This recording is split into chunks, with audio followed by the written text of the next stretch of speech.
Loin des projecteurs, la Chine mène depuis des années un projet digne d'un film de science-fiction.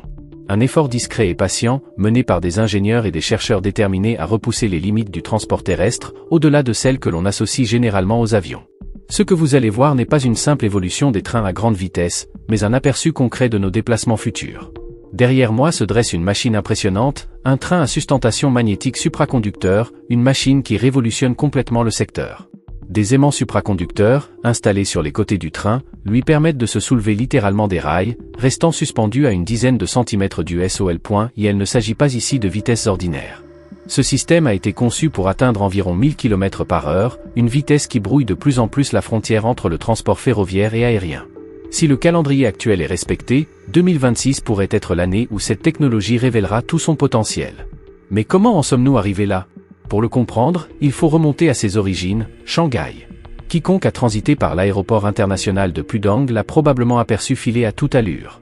Un train élégant, au design futuriste, qui semble glisser sans effort dans les airs, accélérant avec une fluidité qui rend les trains traditionnels presque immobiles. Le maglev de Shanghai est en service depuis 2004 et demeure l'un des trains commerciaux les plus rapides au monde.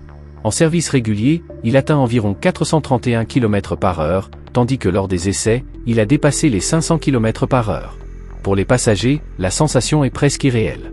Aucune vibration, aucun bruit métallique, juste un léger bourdonnement tandis que le paysage urbain défile à toute vitesse par les fenêtres. Il ne s'agissait pas d'un simple projet de démonstration destiné à impressionner.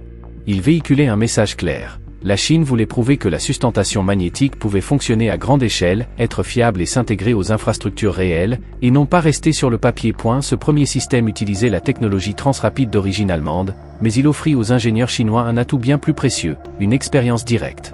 Chaque composant fut analysé, chaque détail étudié avec minutie. Le comportement des aimants, la stabilité du train à des vitesses extrêmes, la gestion de l'énergie, la conception des rails capables de résister à des forces considérables, toutes ces connaissances accumulées ont jeté les bases de l'étape suivante. Car une fois construit un train capable de dépasser les 430 km/h, la question se pose, jusqu'où pouvons-nous aller ? Et surtout, qu'est-ce qui nous empêche réellement d'aller plus vite ? La réponse ne réside pas dans une limite mécanique, mais dans quelque chose de bien plus simple et pourtant de plus complexe, l'air. C'est là que réside le véritable cœur de la technologie du train à sustentation magnétique. Ce terme signifie lévitation magnétique, et bien que cela puisse paraître compliqué, le principe est étonnamment intuitif. Au lieu de roues roulant sur des rails, le train flotte au-dessus d'une voie de guidage grâce à de puissants champs magnétiques. L'absence de contact physique élimine les frottements traditionnels, ouvrant la voie à des vitesses qui, jusqu'à récemment, semblaient impossibles pour un véhicule terrestre. Et ce qui nous attend pourrait bien changer à jamais notre façon d'envisager les voyages longue distance. Les systèmes de sustentation magnétique, maglev, varient en configuration, mais leur principe de base reste le même. Les aimants peuvent s'attirer ou se repousser et, correctement agencés, ils peuvent soulever un objet massif sans aucun contact physique avec le sol. Les systèmes actuellement développés en Chine utilisent des électroaimants placés à la fois sur le train et le long des rails. Lorsqu'un courant électrique traverse ces aimants, un champ magnétique est généré, suffisamment puissant pour soulever le train de quelques centimètres. Simultanément, un autre ensemble d'aimants entre en jeu pour propulser le train, selon une séquence précise d'attraction et de répulsion. C'est comme voyager sur un coussin invisible qui non seulement vous soutient, mais vous propulse également à des vitesses impressionnantes. Le véritable avantage de cette technologie réside dans l'absence totale de frottement mécanique. Pas de roue signifie pas d'usure, pas de crissement au freinage et une réduction drastique de la maintenance. Mais surtout, cela permet d'augmenter la vitesse sans que le frottement traditionnel ne devienne un obstacle. Dès lors, le principal ennemi n'est plus le contact avec les rails, mais l'air. Et c'est là que les choses deviennent vraiment intéressantes. À vitesse modérée, la résistance de l'air est gênante mais gérable. Cependant, à l'approche des 500 ou 600 km/h, l'air se transforme en une véritable barrière. Plus l'accélération est forte, plus la force de résistance augmente de façon disproportionnée. La relation n'est pas linéaire, doubler la vitesse ne signifie pas doubler la résistance, mais la multiplier. C'est pourquoi même les trains les plus performants commencent à atteindre des limites pratiques aux alentours de 600 km/h. Pour aller au-delà, il faudrait une quantité d'énergie bien plus importante rien que pour fendre l'air, tandis que les turbulences nuisent à la stabilité du trajet. Si l'objectif est d'atteindre les 1000 km/h, améliorer le train ne suffit pas. Il faut s'attaquer directement au problème de l'air lui-même. Et c'est là qu'intervient la vision chinoise du transport terrestre ultra rapide. Depuis plus de 10 ans, les ingénieurs chinois travaillent sur un projet extrêmement ambitieux, créer un système de transport terrestre capable de rivaliser avec les vols court-courriers, non seulement sur le papier, mais aussi dans la réalité. L'objectif n'est pas simplement d'établir un nouveau record technologique. Il s'agit de construire un nouveau type de corridor de mobilité, capable de redéfinir la façon dont les gens se déplacent à travers le pays. La Chine est immense. La distance entre Pékin et Shanghai est d'environ 1200 km. Aujourd'hui, un train à grande vitesse met environ 4h30 pour parcourir cette distance. Un vol dure environ 2 heures, mais si l'on tient compte des contrôles de sécurité, de l'embarquement et des trajets vers et depuis les aéroports, le temps total avoisine tout de même les 4 heures. Imaginez maintenant un autre scénario, un train capable d'effectuer le même trajet en un peu plus d'1 heure. Cela bouleverserait complètement la donne. Il ne s'agit pas seulement de commodité ou de gain de temps, mais d'intégration économique. La côte est de la Chine abrite certaines des plus grandes agglomérations urbaines de la planète, Pékin, Shanghai, Guangzhou, Shenzhen. Relier ces zones par un système de transport terrestre ultra rapide créerait une zone économique interconnectée sans précédent. On pourrait vivre dans une ville et travailler dans une autre, même à des centaines de kilomètres de distance. Les entreprises pourraient opérer sur de vastes territoires sans être ralenties par de longs temps de trajet. Et ce que nous analysons aujourd'hui n'est que le début d'une transformation bien plus profonde.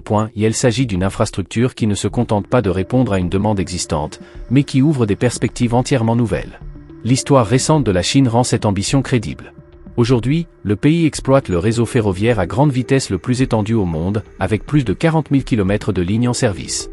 En moins de 20 ans, il a conçu et construit des systèmes complexes de toutes pièces. L'expertise en ingénierie, les capacités de production et la volonté politique sont déjà réunies. Dans ce contexte, un train à sustentation magnétique circulant à environ 1000 km/h n'est pas un saut dans l'inconnu, mais la suite logique du chemin emprunté. Cependant, pour y parvenir, il faut résoudre un problème qui a déconcerté les ingénieurs du monde entier pendant des décennies. Comment un train peut-il circuler à de telles vitesses sans subir de dommages structurels ni consommer une quantité d'énergie disproportionnée? Le principal défi technique porte un nom précis, la résistance de l'air. À une vitesse d'environ 1000 km/h, le train se déplace à environ 278 mètres par seconde. À ces vitesses, l'air devant le train ne peut plus se déplacer latéralement à temps. Il se comprime, s'échauffe et réagit avec une force considérable. Le point crucial est que l'énergie nécessaire pour vaincre cette résistance augmente avec le cube de la vitesse.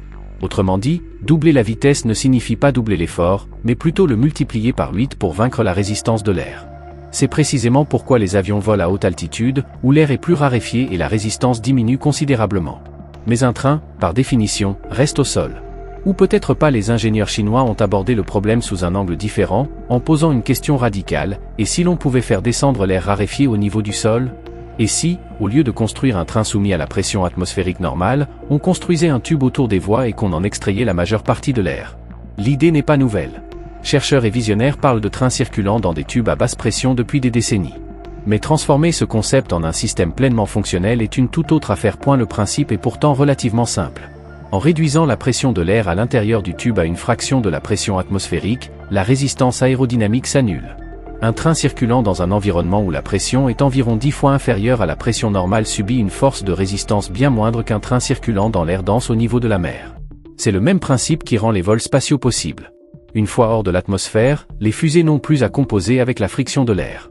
Bien sûr, construire un tube de plusieurs centaines de kilomètres de long et y maintenir une atmosphère de basse pression représente un véritable casse-tête d'ingénierie. Des joints parfaitement étanches sont indispensables, ainsi que des systèmes de pompage continu pour extraire l'air et empêcher toute réentrée, un contrôle rigoureux de la température, la gestion de la dilatation thermique et des protocoles de sécurité pour toute situation d'urgence. Mais si ces obstacles sont surmontés, l'accès devient possible à une vitesse inédite. Le tube basse pression n'est pas un vide absolu. Créer un vide complet sur de telles distances serait trop coûteux et complexe. L'objectif réaliste est d'abaisser la pression à environ 1/10 de la pression atmosphérique standard.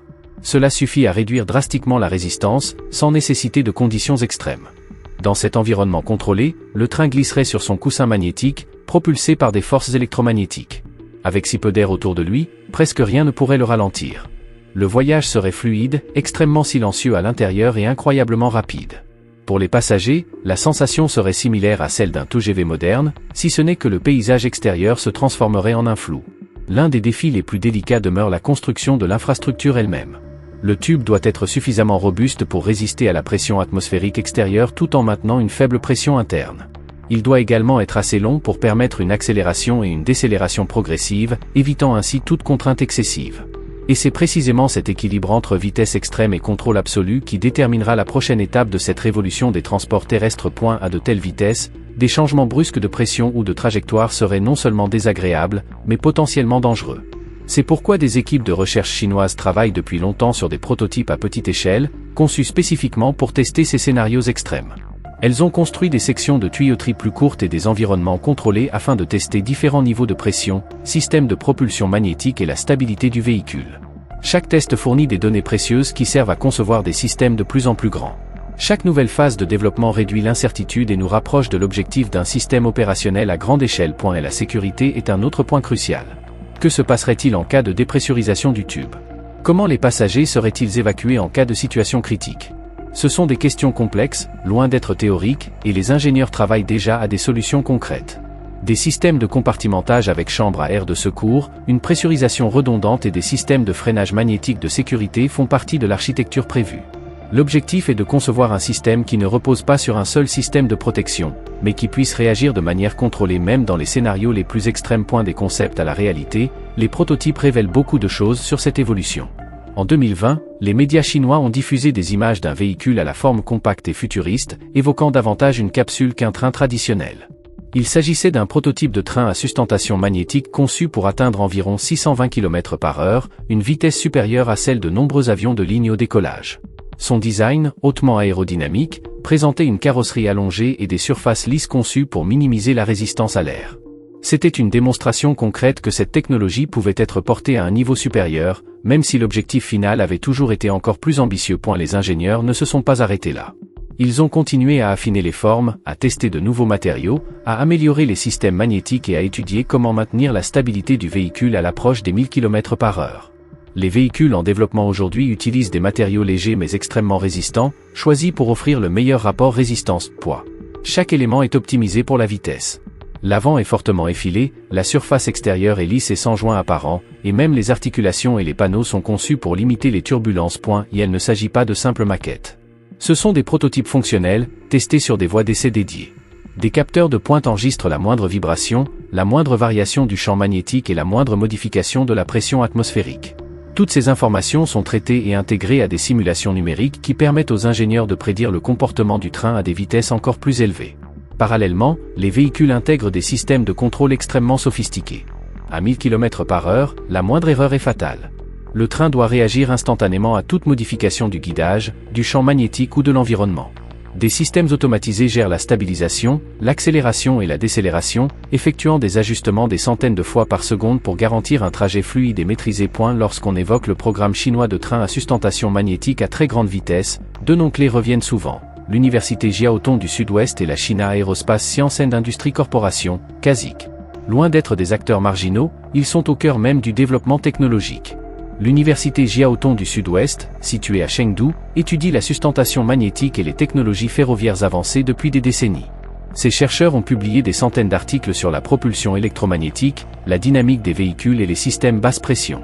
Le campus dispose d'installations d'essai permettant de simuler des conditions de vitesse extrême et de tester de nouvelles solutions dans des conditions contrôlées.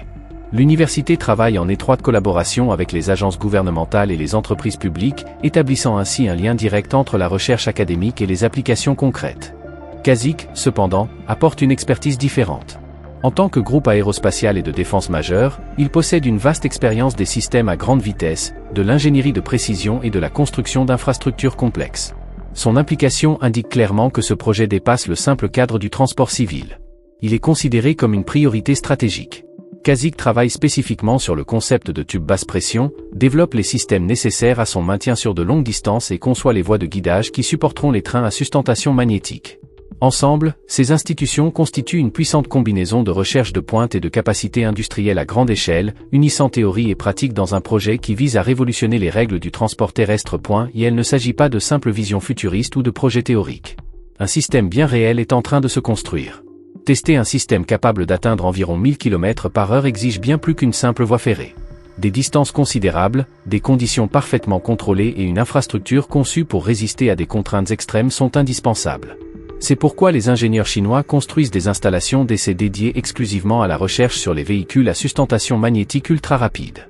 Il ne s'agit pas de voies ferrées traditionnelles, mais de tubes fermés de plusieurs kilomètres de long, à l'intérieur desquels la pression de l'air est régulée avec précision. Dans cet environnement, le véhicule à sustentation magnétique peut accélérer, maintenir sa vitesse et ralentir, tandis que des techniciens surveillent chaque paramètre en temps réel. Et la piste elle-même est un véritable exploit d'ingénierie. Les rails sont alignés au millimètre près, car à ces vitesses, la moindre imperfection pourrait engendrer une instabilité ou des dommages structurels. La construction d'une telle infrastructure exige des investissements considérables et un délai très long, mais c'est une étape indispensable. Il n'existe pas de solution miracle pour un système opérationnel à grande échelle sans une phase de tests approfondis. Ces pistes expérimentales nous permettent de repousser les limites de la technologie de manière contrôlée, d'identifier les problèmes critiques et de peaufiner chaque détail avant d'envisager un déploiement à grande échelle. D'après les instituts de recherche chinois, la construction de ces installations progresse régulièrement. De nouveaux segments sont ajoutés au fur et à mesure que les ressources financières et les avancées technologiques le permettent. L'objectif est de créer un environnement d'essai capable de supporter des vitesses de 1000 km/h, voire plus, dans des conditions aussi réalistes que possible. Et c'est là qu'une question essentielle se pose. Pourquoi 2026 a-t-elle été choisie comme année de référence? Dans les grands projets d'ingénierie, les échéances ne sont jamais absolues, mais cette date n'a pas été choisie au hasard. Elle coïncide avec l'achèvement de plusieurs phases cruciales de recherche et développement en matière d'infrastructure. La planification du gouvernement chinois suit souvent des cycles de 5 ans, et de nombreuses initiatives liées au maglev devraient franchir des étapes clés à mi-décennie. D'ici 2026, les pistes d'essai devraient être pleinement opérationnelles. Les prototypes auront subi de nombreux essais et mises au point, et les systèmes basse pression auront été validés à grande échelle. Tout cela en fait le moment idéal pour une démonstration complète, permettant de présenter la technologie au public et marquant le début d'une nouvelle phase de développement. Ce calendrier s'inscrit également dans la stratégie globale du pays. Le développement du réseau ferroviaire à grande vitesse se poursuit sans relâche et le gouvernement a maintes fois manifesté son intérêt pour les solutions de transport de nouvelle génération. Une démonstration concluante en 2026 consoliderait la position de la Chine en tant que leader mondial des transports terrestres de pointe et ouvrirait la voie à de futures applications commerciales. Lorsqu'on évoque le transport ultra rapide dans des tubes à basse pression, la comparaison avec des projets internationaux comme l'Hyperloop est inévitable. L'idée n'est pas propre à la Chine. Depuis 2013, date à laquelle le concept s'est popularisé à l'échelle mondiale, on parle de capsules passagers capables de voyager dans des tubes quasi vides à des vitesses dépassant les 1100 km/h. Cette idée a stimulé l'imagination de nombreuses personnes et incité plusieurs startups à se lancer. Mais le fossé est immense entre la vision et un système opérationnel. Aux États-Unis et en Europe, de nombreux projets Hyperloop se sont heurtés à des obstacles importants. Le financement a été irrégulier, les essais trop courts et limités. Certaines entreprises ont revu leurs ambitions à la baisse ou se sont recentrées sur le transport de marchandises. À ce jour, aucun système Hyperloop n'a transporté de passagers à des vitesses même proches de celles initialement promises. L'approche chinoise repose sur une logique radicalement différente. Elle ne s'appuie pas sur des initiatives privées isolées, mais sur un soutien gouvernemental direct, la contribution d'universités de premier plan et l'implication de grands groupes industriels. L'infrastructure est construite à grande échelle, la recherche est structurée et bénéficie d'un financement stable, et surtout, le pays s'appuie sur une base solide, des années d'expérience dans l'exploitation de trains à sustentation magnétique à grande vitesse. Cela ne signifie pas pour autant que les défis soient mineurs. L'Hyperloop et le maglev chinois, le système de transport à sustentation magnétique à très grande vitesse, sont confrontés à des défis similaires. Maintenir une basse pression sur de longues distances, garantir la sécurité des passagers, maîtriser les coûts et construire une infrastructure capable de supporter des vitesses extrêmes. La différence réside dans la mise en œuvre, les ressources disponibles et les implications économiques et stratégiques. Et c'est précisément sur ce terrain que se joue l'enjeu crucial des transports terrestres de demain. Et si la Chine parvient à mettre en service un système de train à sustentation magnétique capable d'atteindre environ 1000 km/h, les implications dépasseront largement le simple concept de transport. Ce serait un signal fort de leadership technologique, une preuve concrète que le pays est non seulement capable de construire des infrastructures de classe mondiale, mais aussi d'en inventer de toutes pièces. Il ne s'agirait pas d'améliorer l'existant, mais d'établir une nouvelle norme. Un message clair pour le reste du monde, l'innovation en matière d'infrastructure n'est plus seulement une question de vitesse, mais aussi de vision. D'un point de vue économique, l'impact pourrait être considérable. La réduction drastique des temps de trajet rendrait les marchés du travail beaucoup plus efficaces. Les individus pourraient choisir de vivre dans une ville et de travailler dans une autre, même à des centaines de kilomètres de distance, sans que cela ne constitue une contrainte quotidienne. Les entreprises pourraient opérer sans difficulté dans plusieurs régions, comme s'il s'agissait d'un seul et même grand pôle économique. Le tourisme en bénéficierait également, la rapidité des déplacements rendant accessibles des zones actuellement considérées comme isolées. Il en résulterait une économie plus fluide, plus intégrée et résolument plus dynamique. Sur le plan stratégique, l'enjeu est encore plus profond. Depuis des décennies, la Chine investit massivement dans les infrastructures, tant nationales qu'internationales, à travers des initiatives de coopération et de développement de grande envergure. Un système de train à sustentation magnétique ultra rapide opérationnel renforcerait l'image d'un pays tourné vers l'avenir, capable de piloter l'évolution des grands projets d'infrastructure. Les autres pays ne pourraient l'ignorer. Certains seraient intéressés par l'adoption de cette technologie, d'autres y verraient un défi direct, une incitation à combler leur retard. Il y a ensuite l'aspect technologique plus large. Les solutions développées pour un train à sustentation magnétique de cette envergure ne se limiteraient pas au transport de passagers. Cette même expertise pourrait être appliquée à la logistique du fret, au système de transport stratégique, et même à des secteurs plus pointus comme certaines technologies liées au lancement spatial. La résolution de problèmes aussi complexes génère des connaissances qui tendent à se diffuser, influençant des domaines apparemment éloignés. En ce sens, la valeur du projet dépasse largement le cadre du train lui-même. La Chine ne court pas après un record de vitesse pour le simple plaisir de battre des records. Elle investit dans cette technologie car elle la considère comme un élément fondamental de l'avenir. Et si cette vision se confirme, le moment où tout cela commencera à devenir réalité pourrait être bien plus proche qu'on ne l'imagine.